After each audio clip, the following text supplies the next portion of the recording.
Natasha Ann Ryan, lahir pada tanggal 11 April 1984 dan meninggal pada tanggal 2 Juni tahun 2024, adalah seorang wanita Australia dari Rockhampton, Queensland, yang hilang pada tanggal 31 Agustus 1998 ketika berusia 14 tahun. Polisi secara keliru berasumsi bahwa sahabatnya, Mayo Hatokotawa, yang saat itu berusia 15 tahun, telah membunuh Ryan, tetapi kemudian mendakwa pembunuh berantai lokal, Leonard Fraser. Pada tahun 2003, polisi menerima surat anonim yang menyatakan bahwa Ryan masih hidup. Surat itu juga memberikan nomor telepon dan alamat tempat dia dapat ditemukan. Setelah menyerbu lokasi ini, Ryan ditemukan hidup dan bersembunyi di lemari pakaian, hampir 5 tahun setelah dia hilang.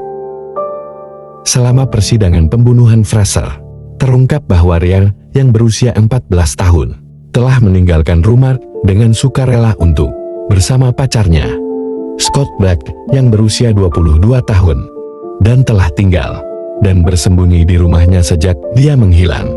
Pada tahun 2008, pasangan itu menikah dan dilaporkan memiliki 4 orang anak. Pada tanggal 2 Juni 2024, Ryan yang berusia 40 tahun ditemukan tewas oleh polisi di lapangan golf Rockhampton saat mereka sedang melakukan pemeriksaan kesejahteraan. Kematiannya tidak digolongkan sebagai kematian yang mencurigakan. Latar belakang: Natasha Ryan menghilang pada bulan Agustus 1998 setelah ibunya mengantarnya ke sekolah dan kemudian dilaporkan hilang.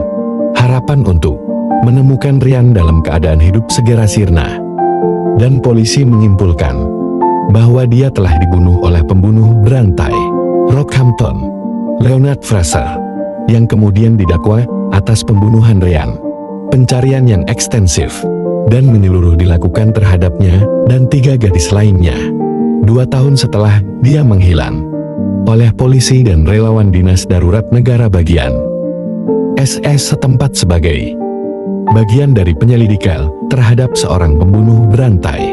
Pada bulan sebelum dia hilang, Ryan sudah kabur dari rumah sekali, dibantu oleh Scott Black, pacarnya yang berusia 22 tahun. Selama kejadian itu, dia ditemukan setelah 2 hari. Black menghadapi pengadilan magistrat Rockhampton pada bulan November 1999, di mana dia mengaku bersalah atas penghalangan polisi yang disengaja. Setelah dia memberitahu petugas bahwa dia tidak tahu keberadaan Ryan, namun setelah dia tidak dapat ditemukan ketika dia hilang untuk kedua kalinya, keluarga Ryan akhirnya mengakui bahwa dia sudah meninggal. Mereka mengadakan upacara peringatan di Bundaberg, Queensland, pada ulang tahunnya yang ke-17 pada tahun 2001. Pada tanggal 11 April tahun 2003, selama persidangan pembunuhan Fraser di Brisbane, jaksa polisi Paul Rutledge memberitahu pengadilan bahwa Ryan ditemukan hidup. Ayah Ryan, Robert Ryan, mengatakan bahwa dia hampir pingsan saat Rutledge mengumumkan hal tersebut. Polisi telah menggerebek sebuah rumah di North Rockhampton pada malam tanggal 10 April 2003. Setelah menerima informasi dan menemukan Ryan masih hidup, bersembunyi di lemari kamar tidur, ditemukan bahwa Ryan telah tinggal bersama Black sejak menghilang pada tanggal 31 Agustus 1998. Dilaporkan bahwa selama sebagian besar waktu itu, Ryan telah berbagi rumah di Yepon, Queensland, tetapi telah pindah kembali ke Rockhampton setelah Black menerima pemindahan tugas sebagai pengantar susu. Ryan telah tinggal di rumah Rockhampton selama 6 bulan sebelum ditemukan. Meskipun dikenal sebagai gadis dalam lemari, dan media membuat orang percaya bahwa Ryan menghabiskan sebagian besar waktunya di dalam lemari, segera diketahui bahwa ia hanya menggunakan lemari untuk bersembunyi jika ada tamu yang datang untuk menjenguk pacarnya.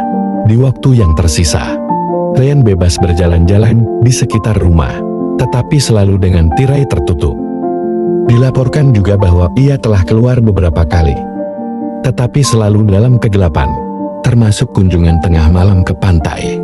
Meskipun ditemukan bahwa Ryan masih hidup, dan keraguan yang ditimbulkannya pada bukti yang menyebabkan Fraser didakwa atas pembunuhan Ryan, pengacara pembela Fraser tidak mengajukan banding untuk pembatalan persidangan, dan persidangan dilanjutkan. Ryan menghadiri apa yang sebelumnya merupakan persidangan pembunuhannya sendiri pada tanggal 30 April tahun 2003. Untuk menjawab pertanyaan, dia mengatakan kepada pengadilan bahwa dia tidak pernah bertemu Fraser dan tidak mengenal saksi yang menyatakan bahwa dia terlihat di hadapan Fraser sebelum dia menghilang. Penuntutan tak lama setelah ditemukan hidup menjadi jelas bahwa Ryan dan Black kemungkinan akan menghadapi tuntutan pidana atas peran mereka dalam penyelidikan palsu atas pembunuhannya pada tahun 2005. Hakim Pengadilan Distrik Rockhampton, Great Britain, menjatuhkan hukuman penjara 3 tahun kepada Black karena sumpah palsu, dengan 2 tahun ditangguhkan setelah ia mengaku bersalah memberitahu petugas polisi yang menyelidiki bahwa ia tidak mengetahui keberadaan Ryan. Pada tahun 2006, Ryan dinyatakan bersalah karena menyebabkan penyelidikan polisi palsu dan didenda $1.000. Jaksa polisi Terry Gardiner mengajukan kontrak senilai $120.000 yang telah ditandatangani Ryan dengan PBL sebagai bukti bahwa Ryan memiliki sarana untuk membayar kembali setidaknya sebagian dari $151.000 penyelidikan polisi atas pembunuhannya. Namun Hakim Annette Hennessy memutuskan bahwa Ryan tidak memiliki sarana untuk membayar biaya penyelidikan.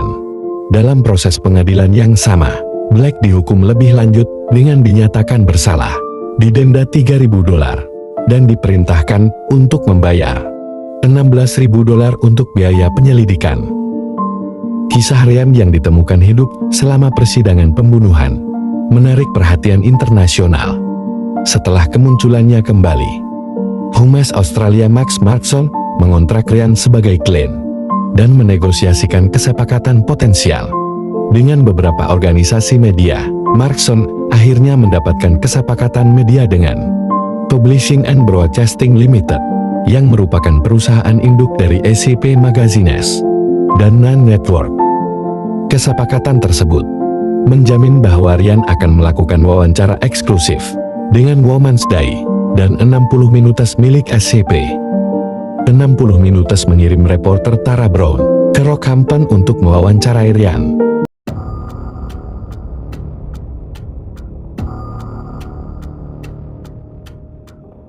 Honestly don't know. Will you ever be able to come to terms with it? Did. How? To end their anguish?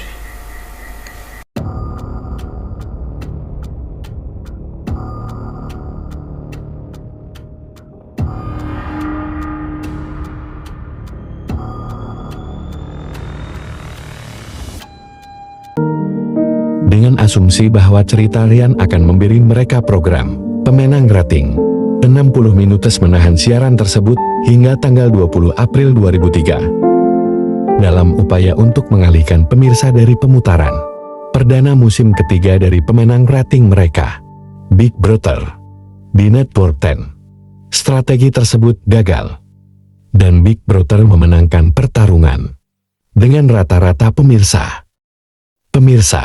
Di ibu kota sebanyak 2,2 juta pemirsa yang berhasil direkrut 60 Minutes dibandingkan dengan 1,7 juta. Ada laporan bahwa kesepakatan yang dinegosiasikan Markson akan menghasilkan lebih dari $200.000 untuk Ryan, yang memicu diskusi tentang etika Ryan menerima uang ketika begitu banyak waktu, tenaga dan uang dihabiskan untuk mencarinya, dan penyelidikan polisi. Relawan Rockhampton State Emergency Service, Lily Dobbs, menyatakan pandangannya bahwa keuntungan apapun yang diperoleh Ryan dari wawancaranya harus dikembalikan kepada pembayar pajak Queensland yang mendanai pencarian, yang menghabiskan biaya besar bagi polisi dan banyak tenaga dari relawan SAS.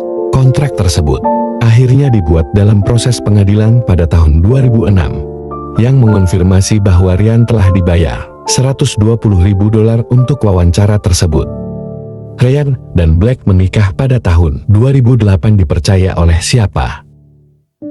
Bahwa sebelum pernikahan mereka menandatangani kesepakatan media lain dengan Women's Day untuk eksklusivitas pada cerita yang diterbitkan sebelum dan setelah pernikahan mereka. Selama pernikahan di Beeville, Queensland ada keamanan yang ketat. Dengan tamu disaring dan dilarang keras mengambil foto apapun selama upacara dan resepsi. Dilaporkan bahwa kesepakatan cerita pernikahan dengan Women's Day bernilai $200.000. Kematian. Pada pagi hari tanggal 2 Juni 2024 jasad Ryan ditemukan oleh polisi di klub golf Rockhampton. Dan dia berusia 40 tahun.